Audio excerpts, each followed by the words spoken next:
So we continue on the journey to prepare your two powers of attorneys. So we need to pick a jurisdiction. So who's got more people in it? Well, Melbourne, I think, is bigger than Sydney, but I think New South Wales has got more people overall, so we'll pick New South Wales. Obviously, if you live in South Australia, you'd pick South Australia. If you lived in New South Wales, you pick New South Wales. So we'll pick New South Wales as the example. Now, all the logic flow is now set for New South Wales. Different questions will come up. You'll answer them differently. So I'm going to press next, and you see I've got a nice green tick. The next thing we've got is name your attorney. So we name the person that we like, their date of birth, and then we add another attorney, another attorney. Oh, I can't add any more attorneys. What's going on here? I've got 4 children. I want to name all 4. Listen very carefully. Your state or territory may allow certain things in it, like gifts to donors or exotic clauses and things.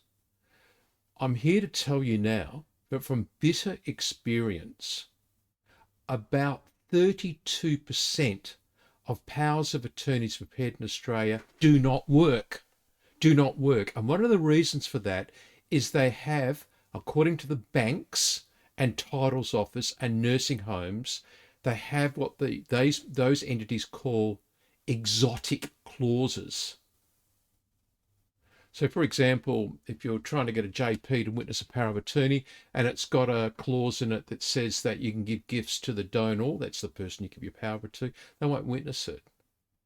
So please be aware that we are we're preparing your power of attorney, your enduring power of attorney for whichever jurisdiction you've selected, so it actually can be registered and used by the banks, titles office, nursing home, and all other organisations. We're using best practice. So, oh yes, we could have 4 or whatever. We will limit you to your jurisdiction to make sure it's got the highest chance of getting accepted by the bank. So in this instance, it's limited to 3, but I'm actually going to appoint 1. Just going to appoint 1. And I'm going to have a substitute.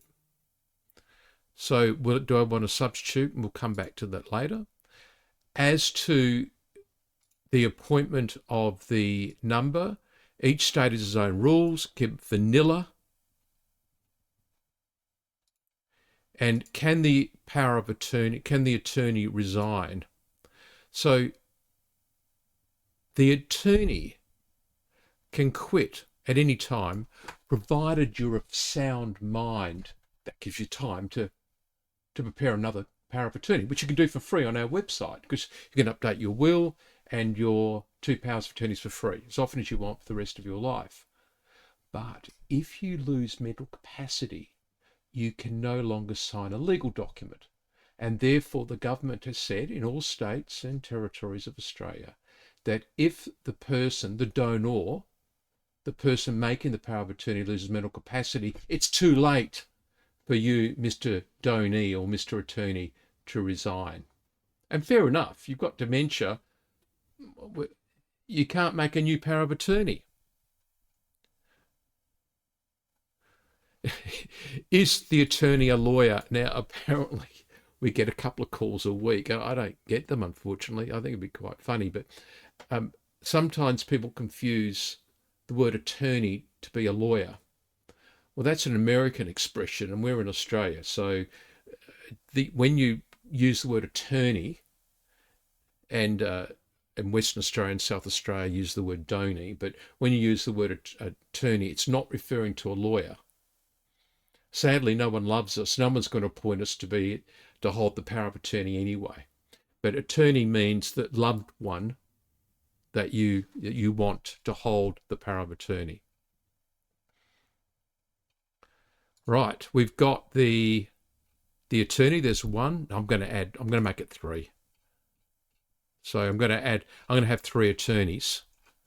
Next time, next page, we're going to go to substitute, but let me try and press next. It won't move. It won't move because we, as your lawyer, are not satisfied with how you answer the questions, and obviously you haven't even answered some of the questions on this page. Our law firm is responsible for the legality of this enduring power of attorney. It will be prepared under our strict guidance. And that is, since 1988 across Australia, we're preparing these documents.